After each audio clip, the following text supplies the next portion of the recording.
All right, welcome to the Grit Podcast. I'm your host, Jamie Worley, and today I'm going to be talking about 5 pet peeves I have with churches. Now, before you get all upset, don't worry. I'm going to do one about good things I like about churches, things I look for when picking a church for me and my family. But today we're going to start negative. I'm going to talk about 5 pet peeves I have with some churches today. All right, let's get right into it. You know, a little bit of background, though. I am a Christian. I'm a fully devoted follower of Jesus, and I have been going to church my entire life. And so as somebody who is a fully devoted follower of Jesus, and I've been in church, you know, the majority, really, I don't have a single seasonal memory in which church was not something that I was heavily involved in, really. I remember growing up, we went now this is Southern Baptist back in Georgia, okay? Southern Georgia.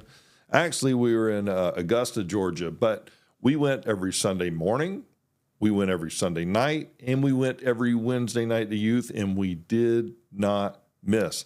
What was the name of the church that I went to growing up? There was 2 of them. One was West Acres out in Augusta, Evans area, and then what was the other one? What was the other church? Here, I can't leave them out. I gotta find out. So here's what we're gonna do. We're gonna call my mother. We're gonna call my mother. I gotta ask her. West Lynn. Hello. Hey, Mom. Hey, what's up? Not much. I know how much you always complain to not being on the podcast. I want you to know I'm going to make some room for you. Oh, are you kidding me? I'm not kidding you. But before I do that, I've got to ask you a quick question. When we lived in Evans, Georgia, Augusta, we started out at West Acres, right? At the church, yeah, West Acres Baptist, wasn't it? That's where was that Pastor Lane? Well, No, West Acres was the second church. What was the first one? Because I put the whoopee cushion under the pastor's seat at our home. I know. I think it was called West something too, wasn't it? Yeah, it was West something. I was just trying to remember the name. Well, let me see. Gosh. What was the name of that church? I don't know, but What, Westview? Yeah, maybe it was Westview. But can you tell the story really quick, just so that I remember? You know, the pastor came over to the house. Yeah. And what I did. Well, I know that we went to visit the church, and of course, you know, what always follows after that is usually the pastor comes and visits, and you know, just to make you feel welcome, and hopefully you come back and join the church. Right. So I don't remember if we knew he was coming or not. I don't remember, but I do remember that he came over and we were getting ready. We invited him in. I think he was by himself. I don't think his wife was with him. No, he was by himself. We invited him in and into the den to sit down. And he was just getting ready. He stood around a little bit before he ever sat down. In the meantime, you go and get your whoopee cushion. Or maybe you already had it. I don't know. But you blew into that thing and pumped it up. And just as he began to sit down, you slid it right under his bottom. What was the look on his face? Do you remember? Oh, total embarrassment. He was blonde and fair skinned, blue eyed. And his face turned from white to red. Just red all over his face. And, we were expecting, well, I was kind of embarrassed that you had done that, of course, because we weren't sure if he was going to think it was funny or how he was going to react. And he did not laugh at all. No. It was very, very awkward. I laughed. I thought it was funny. Yeah. Well, we kind of giggled, but when we saw that he wasn't going to laugh, of course, we apologized to him and kind of scolded you. I don't remember what we told you, but something like, Jamie, you should not have done that. I don't remember what we said to you. Well, I don't remember the punishment if there was any, but what I do remember is that was really funny. Hey, I got to jump off of here really quick because I got to finish something, but I just wanted to ask you about that. I love you very much. Well, I love love you too. We did not punish you for that. No, I wouldn't expect so. No, that's what I'm saying. I don't remember anything. So, yeah, that's just you being you. yeah, that's me being me. All right. I love you, Mama. I'll call you back. I love you too, sweetie. All right, bye. Bye. All right, so let's get into pet peeves. Okay, so we don't remember what the name of the church was, but we went every Sunday morning, Sunday night, Wednesday night, and you know what? I'm gonna add this as a prequel. It didn't make my top 5 list, but let's go ahead and start with pet peeve sub 1, and that is we're not in the countdown yet. It's just let's just. Mom brought up a good point. Pastors without a sense of humor. If you don't have a sense of humor, man, I can't follow you. I can't even listen to you. We do not speak the same language. And if you don't, that's okay. If you're that dry, that's okay. You look, man, you do you, but I'm just not gonna connect with you. So pastors without a sense of humor, number 1, the sub 1. All right, let's get right into it. Man, I lost my notes. Where are they? Let's see. Where are my pet peeves? They're in this little handy dandy Lockbee notebook. No, they did not sponsor this, but I love this little notebook. I take it with me everywhere I go. Let's see. Here we are. Pet peeves in church. Let's get to number 1. Number 1 and number 2 kind of go together, but I'm going to start at this. Getting up during the invitation. When a pastor is giving an invitation for you to come to know Jesus, and people start getting up in the middle of that, like, it's like, man, don't you know this is like really a sacred moment for somebody? Somebody's eternal life can be changed right next to you, and you get up and go to the bathroom in the middle of that, or you get up for whatever reason. In that moment, in that like 1 minute block, really, you're going to get up. You were sitting down for the last hour and a half, which is maybe why you're getting up. But you can't wait just a little longer in the most sacred moment, potentially in somebody's eternal life. Come on, man. That's pet peeve number 1 in church. Getting up during the sinner's prayer. Come on. You got to be kidding me. Don't do that. You know what I mean? That could really disrupt somebody who's really thinking about following Jesus and saying, you know what? I need to give my life to Jesus. And you go, oh, pardon me, excuse me. You totally broke their vibe. You know what I mean? Don't break the vibe. I don't know what else to call it. All right, pet peeve number 2. Not much else I can say about that. Like I said, number 2 goes along with number 1. Getting up and leaving early before you've been dismissed. As soon as the pastor says amen and they want to say a couple little announcements, you're up and leaving. Sometimes during the last song, you get up and your family just leaves. Are you serious? It's so that you can get out of here early? What is there, a football game going on? And hey, before you start throwing stones, there's not a bigger football fan than me, okay?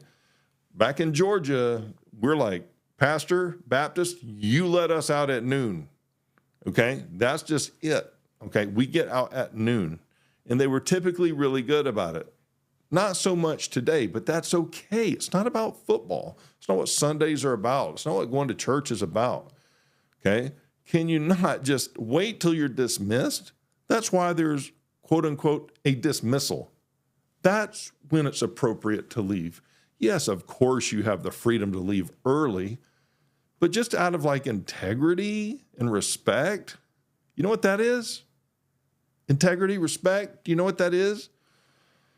Well, there's no harm in me getting up early and hitting my truck and getting out of here before everybody else. No, there's really not. But in my opinion, it lacks respect. It just does, man. What if you're in the middle of a conversation and I can tell that you're kind of winding down the conversation, and I just say, all right, and I just walk away from our conversation right in the middle of you talking, even though you're at the tail end of what you're about to say. I just leave. Okay, would you do that? No, of course you would not do that. Not to someone you what? Respect. What are you saying when you get up and do that? And the worship leader or the pastor or one of the other staff members is up there talking, and you get up and leave right in the middle of them saying something. Well, that's another pet peeve of mine. Let's keep going. Number 3. When congregants sit there and use their cell phone in the middle of the message. Now, I know that there's a Bible on your phone, okay?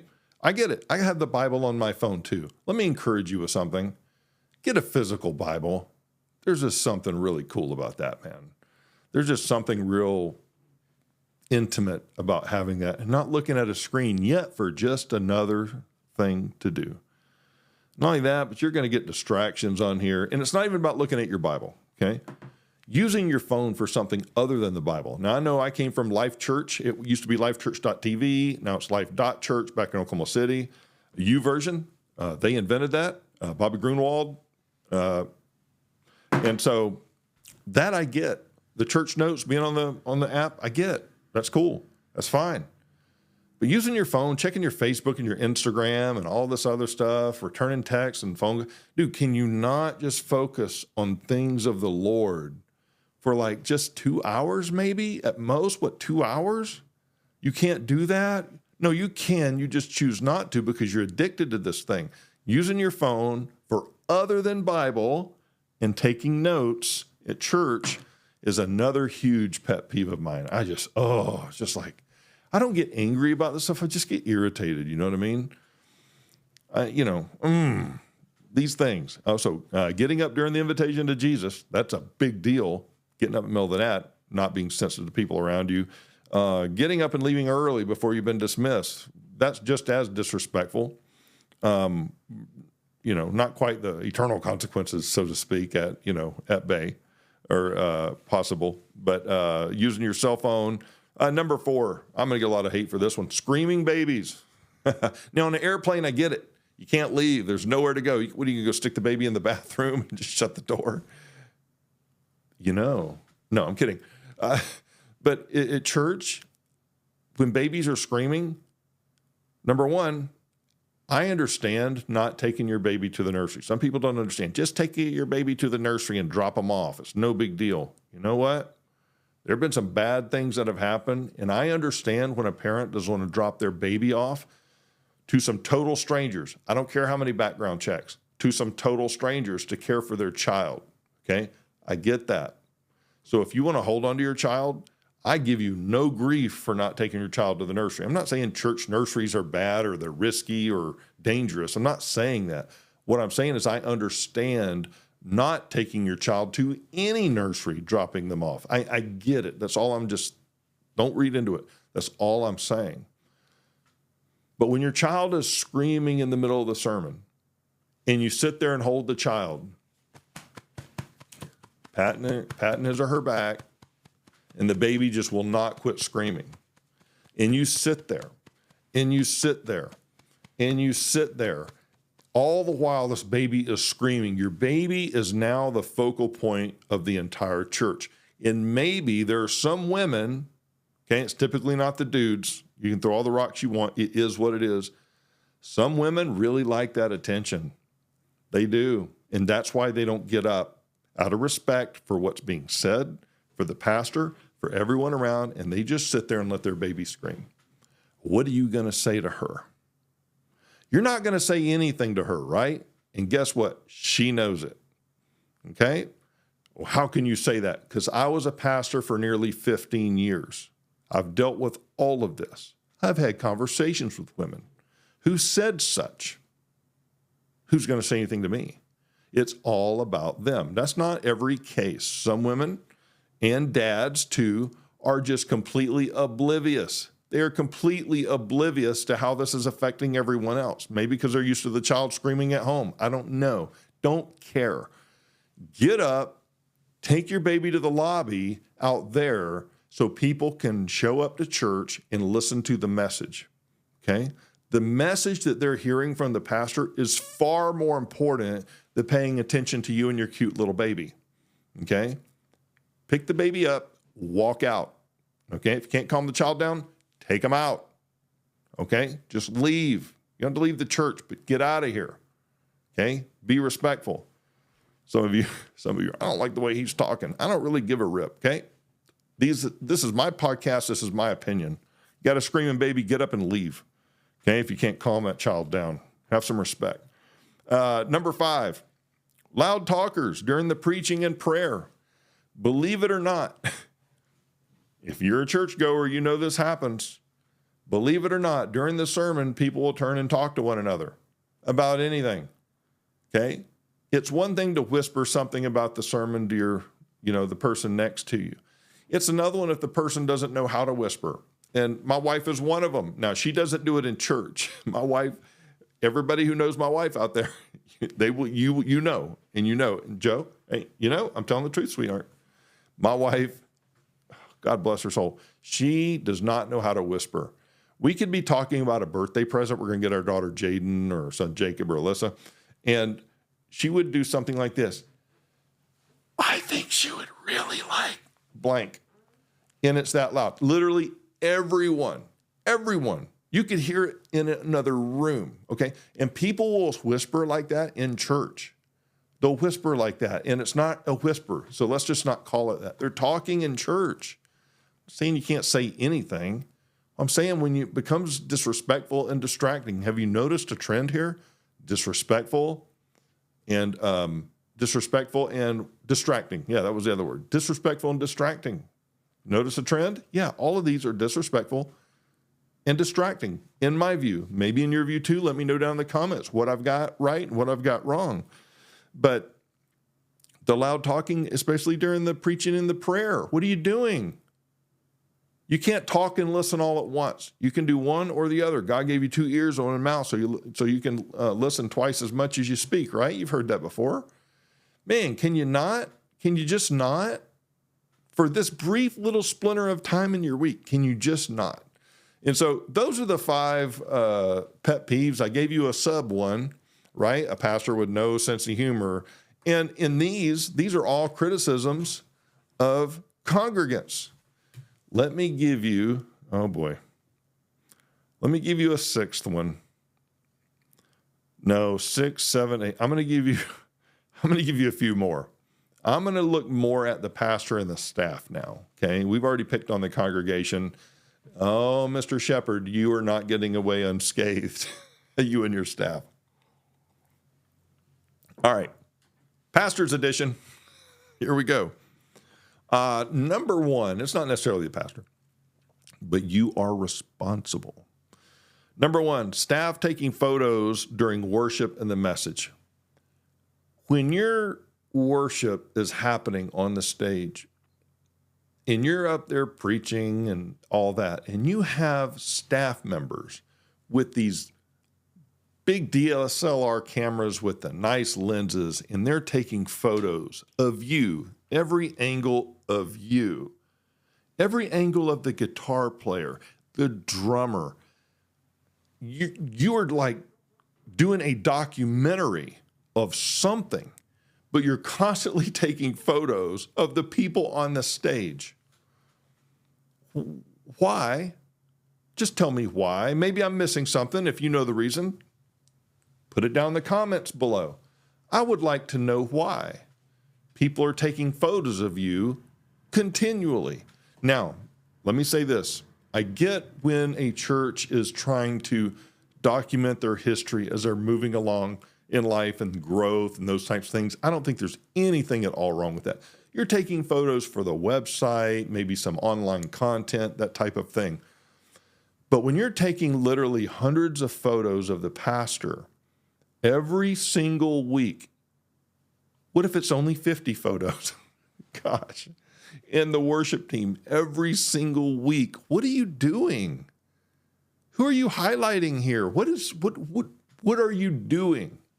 To me, that's not only a pet peeve, it is a major red flag.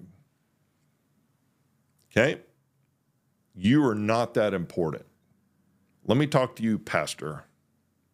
This is former pastor saying this. Okay? It's just my opinion. God may have placed you there, but bro, you ain't that important to have your photo taken 50, 100 times every single Sunday as you're preaching your message. Okay? You're just not that important. And if you think that you are, you probably need to either get some correction or you need to step out. Okay? You're not that important. Secondly, I'm going to say this has also to do with pastors who simply wing it. They just get up on stage and they just start talking. Yes, I am aware that there's a thing called being led by the Spirit when you're up there. Absolutely make room for that. That's not what I'm talking about. I'm talking about pastors who have been too lazy to prepare a sermon, too undisciplined to spend any amount of time really with God, asking him and seeking what he would have you say to your congregation this Sunday. And you get up there and you just wing it because, one, you have good talking skills, so you get up and you just start talking. That is irresponsible. It lacks integrity. It lacks reverence, definitely lacks reverence. And you use it under the cloak and disguise of, I'm just going to be led by the Spirit. No, you're lazy. And you're disingenuous when you get up there and you just wing it. Don't use God as an excuse for your laziness and your undisciplinedness. Don't do that. So winging it. The next one, I only got two more. The next one, oh man, this is one of my biggest ones. Yeah, this might be my biggest one. Winging it's pretty bad. I would say, yeah, okay. Preaching someone else's sermon. Now, yes, I know there are no new sermons under the sun, okay? David always kills Goliath, right? The story never changes. But when you go online because you've once again been too lazy, disingenuous, and disrespectful, and you've lacked reverence enough to sit before the Lord until you've heard from him of what he would like you to say to these people this Sunday, okay? And you go online, search up a good sermon, or you listen to somebody else preach a sermon and say, oh, I'm going to say that. That's really good. I'm going to say that. I'm not saying don't get ideas from other pastors, examples and things like that, even outlines. What I'm saying is that what God wants you to say? And it might be. Maybe that's the reason you heard it. Maybe that's why God let you see that sermon so that you could pass it on to your congregation. No problem at all. It's not what I'm talking about. I'm talking about preaching. I've seen pastors read verbatim other pastors' sermons. I mean, you know, as someone who sits in the congregation, I want to know that the man up there speaking to me has spent time, quality time this week with the Lord, and he's heard directly from the Lord. He's been inspired by the Lord to communicate certain things to all of us. Heck, I can find a good sermon online. What do I need to come here and listen to you for? And you're just regurgitating somebody else's material? You're kidding me.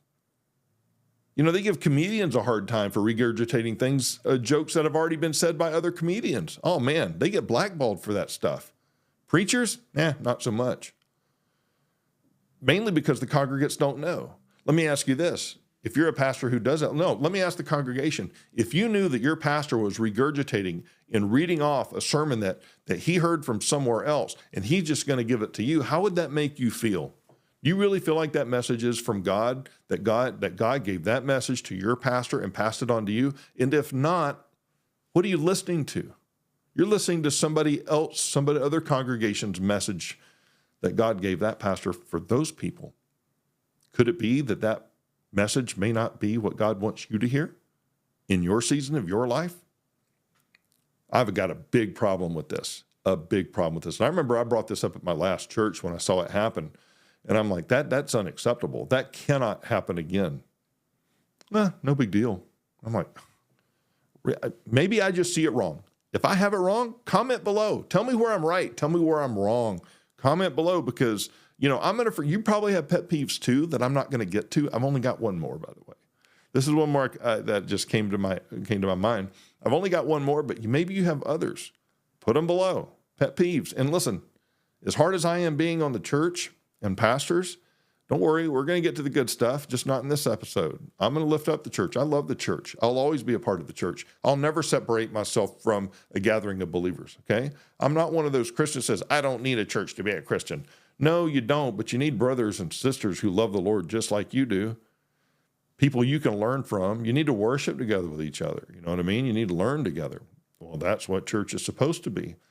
And you know what? Just because your church isn't like that doesn't mean that church is unhealthy. Just because a church has hurt you doesn't mean church itself is unhealthy.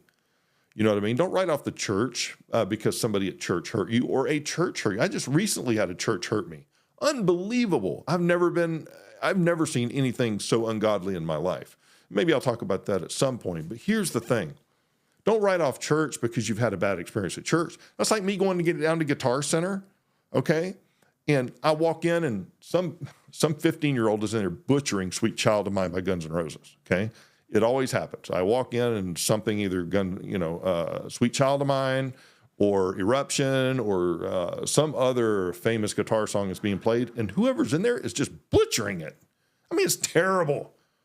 Okay, I walk in there and some kid is butchering Sweet Child of Mine. Do I just automatically stop and I'm saying, you know what? I'm never listening to Guns N' Roses again because this sounds terrible. Why would I write off Guns N' Roses because somebody in Guitar Center is playing Guns N' Roses badly? And just because some Christians play Jesus badly doesn't mean you should write off Jesus or his church. You know what I mean? It just doesn't make any sense. And honestly, if that's you, you're just making excuses. Okay, you're not perfect either. Church is full of perfect people and full of hypocrites, and there's room for one more, so come on in. Okay, here's my last one. This has to do with pastors. Again, it's this. Pastors who get up there, and it's usually the younger ones, although I've seen some of the older ones do this. They get up there and they get into these super tight skinny jeans, these bright white shoes. They're wearing these hip outfits that literally nobody in their congregation, except maybe some of their young staff members, are dressing like. Like you literally don't look anything like anybody in your entire congregation. I have to look at this and I'm like, okay, do you dress like this during the week or is this your showtime? If I saw you at Fred Meyer or Safeway, the grocery store, if I saw you at the mall, well, maybe at the mall, this is the way that you dress? Is this what you look like? And if it is, what leadership board decided to bring in somebody that was so completely different than the demographic that's found in your congregation? Who decided to do that? Who thought that was a good idea, that you would be the person to connect personally with people in the church? You get what I'm saying? It's like, wait a minute. This reminds me of back, and here we are back again in Georgia. We had a pastor and he talked like this, and he said, the Lord is good. And that's the way he talked, right? When he was up there preaching, I didn't know any better. Hell, I mean, this is the way I've always heard pastors talk. Of course, I've been only under this pastor, and that was the way he talked, and he got real passionate, and he drug out his words like this. And then I see him at McDonald's, right, on some random day, and he walks in, he goes, yeah, I'd like a number 2 with a large size with an apple pie. And I'm going, who is this guy? I thought that was the pastor, and I don't know what I was expecting. I think what I was expecting him to say was something like, I would like a number 2 and supersize it with the hot apple pie. I guess that's because that's the way he talked on stage. I'm like, this has got to be the way pastors talk everywhere. But he was talking like you and me in public. And I'm going, wait a minute, time out. And this was when I was starting to walk away from the church. And that was one of the first reasons why. I'm like, you've got to be kidding me. I know. I was like, wait a minute, who is this? How come that's you up there, but down here with us in regular society, you're just like us and you don't look like us. You don't talk like us up there, but when you're down here, you do. Are you two different people? Huh. Certainly not.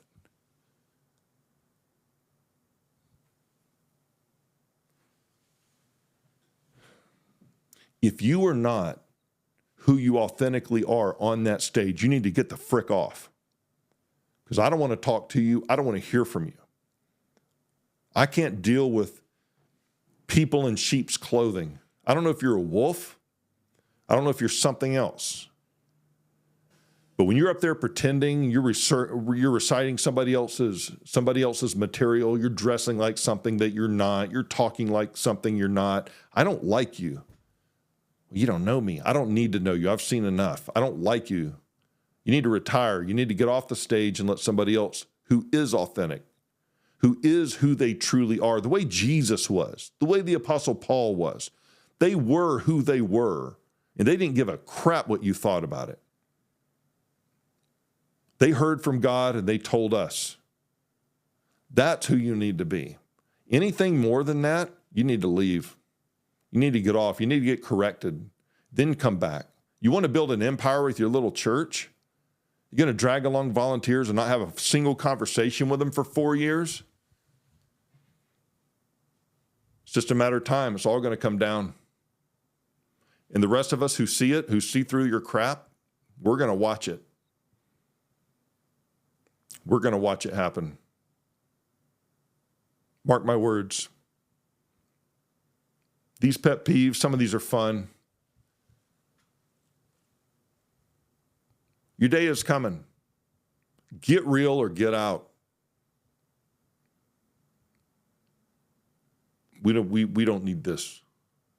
We don't need this fake wearing stuff to look good on stage so that people pay more attention to you and like, oh man, I really like his shoes. Oh man, I really like those skinny. Oh, he is so hip and cool. Stop it.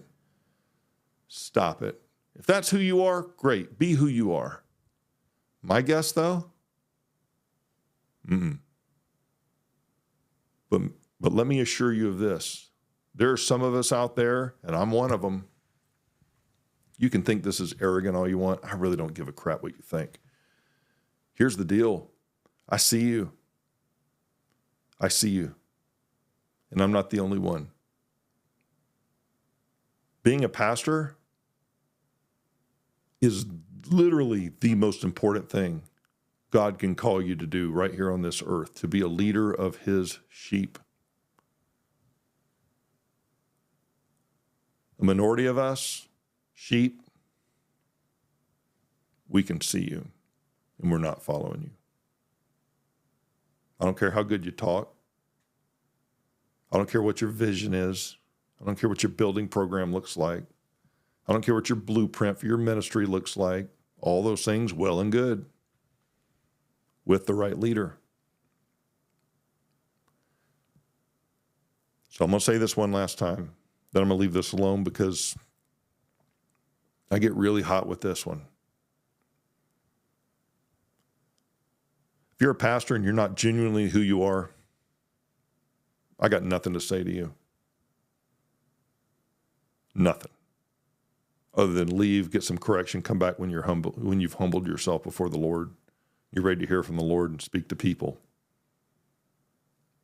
You're not as important as you think you are. And you're not as cool as you think you are. But hey, you know what? Neither am I. Neither am I. Those are my pet peeves. I've given you a sub. I've given you like 5. And then gosh, man, how many did I go through? Like 9? Those are my pet peeves. And again, I say this all the time. I may be wrong. I may not be right on everything. But you're always just going to get me. You're always going to get me.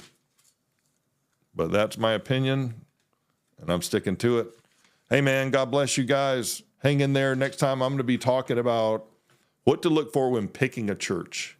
And it's not one of these bozos that I was just talking about. Stay away from that. I don't care how much your family or kids love the worship, or I don't care how much they love the communication at the church. Next time I'm going to talk about picking a church, some core things, some hills to die on as it pertains to my view. Okay, may not be your view, but my view. We're going to talk about some good things in a church, man, really what to look for when you're looking for a healthy church. All right, man, God bless you guys. I'll see you next time right here on The Grit.